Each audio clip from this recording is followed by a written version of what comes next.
পঞ্চায়তৰ নিৰ্বাচনী প্ৰচাৰত মুখ্যমন্ত্ৰী আৰু প্ৰদেশ কংগ্ৰেছৰ সভাপতি ভূপেন বৰাক আক্ৰমণ। মোক বিজেপি চৰকাৰে ৩৬ বাৰ জেললৈ পঠাইছে। আমাৰ চৰকাৰ হলে ডক্টৰ হিমন্ত বিশ্ব শৰ্মাক ১০০ বাৰ জেলত পঠাম।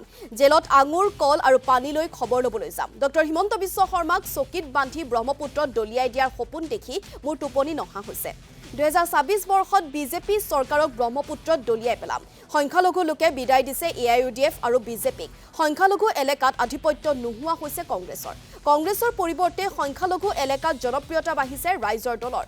এইবাবে কংগ্ৰেছে মোক দেখিব নোৱাৰা হৈছে। তথাপিও আমি কংগ্ৰেছৰ সৈতে মিত্ৰতা কৰিবলৈ ইচ্ছুক। যদিহে কংগ্ৰেছে ৰাইজৰ দলৰ সৈতে মিত্ৰতা নকৰে, উজনিত এখনো আসন দখল কৰিব নোৱাৰে।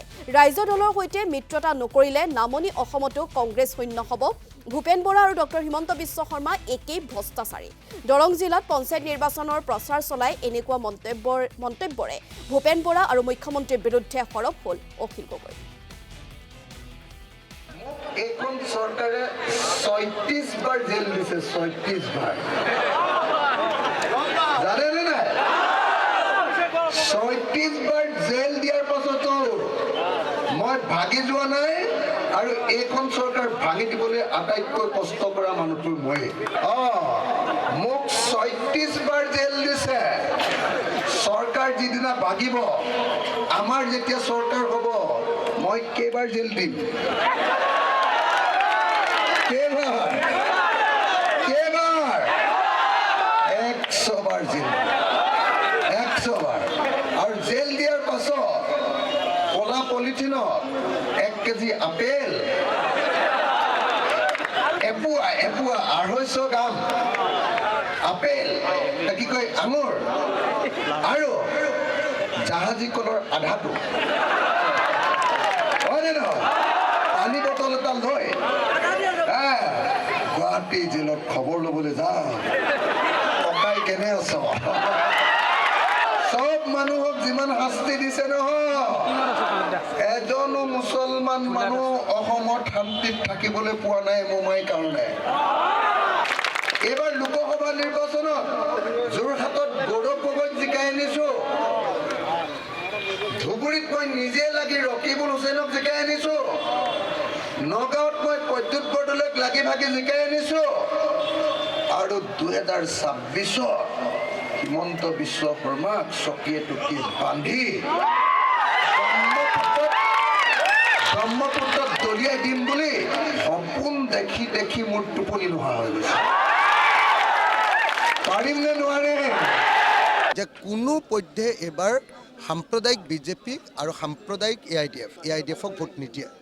আৰু কংগ্ৰেছটো মোটামুটি এতিয়া আমি দেখিছোঁ যে সংখ্যালঘু এলেকাত এটা ডাঙৰ পৰিৱৰ্তন দেখা গৈছে, যে মানুহে কংগ্ৰেছতকৈ ৰাইজৰ দলক বেছিকৈ সমৰ্থন কৰিবলৈ লৈছে। যি কাৰণত আপোনালোকে দেখিছে যে কংগ্ৰেছ দলৰ নেতাসকলে আমাক গালি পাৰিবলৈ, অখিল গগৈক গালি পাৰিবলৈ লৈছে। কংগ্ৰেছে যিয়ে নাটক নকৰক লাগিলে কিয় ২০২৬ চনত ৰাইজৰ দলৰ লগত একলগ হ'বই লাগিব। কাৰণ ২০২৬ চনত ৰাইজৰ দলৰ লগত যদি একলগ নহয়, তেতিয়াহ'লে উজনি অসমত কংগ্ৰেছে এখনো আসন নাপায়। কংগ্ৰেছক কোনো বিশ্বাস নকৰে।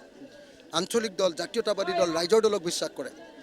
দ্বিতীয়তে নামনি অসমত মই ভাবি আছিলোঁ যে নামনি অসমৰ মুছলমান ভোটবিলাক পাব, কিন্তু এতিয়াতো মোৰ ভুল ভাগি গ'ল। পঞ্চায়ত নিৰ্বাচনত ঘূৰি মই দেখিছোঁ যে ৰাইজৰ দলক মুছলমান মানুহে এতিয়া কংগ্ৰেছতকৈ বেছি ভাল পায়। গতিকে উজনিতো ভোট নাই, নামনিতো কংগ্ৰেছৰ ভোট নাই। গতিকে কংগ্ৰেছে বাধ্য হৈ ৰাইজৰ দলৰ লগত মিত্ৰতা ২০২৬ চনত কৰিবই লাগিব, নহ'লে অসমত কংগ্ৰেছৰ MLA ছিংগুল ডিজিটত থাকিব। ভূপেন বৰা ডাঙৰীয়াই হিমন্ত বিশ্ব শৰ্মাক মানে কংগ্ৰেছলৈ মাতে, কয় যে কংগ্ৰেছত কেতিয়া জইন কৰিব সেইটোলৈহে ৰৈ আছোঁ, আৰু কেতিয়াবা হিমন্ত বিশ্ব শৰ্মাই ভূপেন বৰাক বিজেপিলৈ মাতে। আমি আকৌ কেতিয়াও হিমন্ত বিশ্ব শৰ্মা আহিলে আমাৰ ৰাইজৰ দল নলওঁ, কাৰণ আদৰ্শগত তেওঁ ভ্ৰষ্ট আদৰ্শৰ মানুহ। আকৌ হিমন্ত বিশ্ব শৰ্মাই সদায় কংগ্ৰেছক কৈ থাকে যে এইটোৰ সমান ২ নম্বৰী পাৰ্টি নাই। সেই ২ নম্বৰী পাৰ্টিটোৰ, দুৰ্নীতিগ্ৰস্ত পাৰ্টিটোৰ লিডাৰজনকনো কেনেকৈ আকৌ বিজেপি চাফা পাৰ্টিটো চাফা পাৰ্টিটো কেনেকৈ ল'ব, সেইটো আকৌ মই নাজানো। আৰু কি কয় আপোনাৰ ভূপেন বৰাও যে সুবিধাবাদী, দুইজনৰ যে আদৰ্শ নাই, ভ্ৰষ্টাচাৰী, দুইজনে যে ভ্ৰষ্টাচাৰী, মানে হিমন্ত বিশ্ব শৰ্মাও ভ্ৰষ্টাচাৰী আৰু আপোনাৰ ভূপেন বৰাও ভ্ৰষ্টাচাৰী, তেওঁলোকৰ যে আদৰ্শ নাই, এই ইটোৱে সিটো মানুহক নিজৰ দললৈ মাতি থকাটোৱে সেইটোৱে প্ৰমাণ কৰে।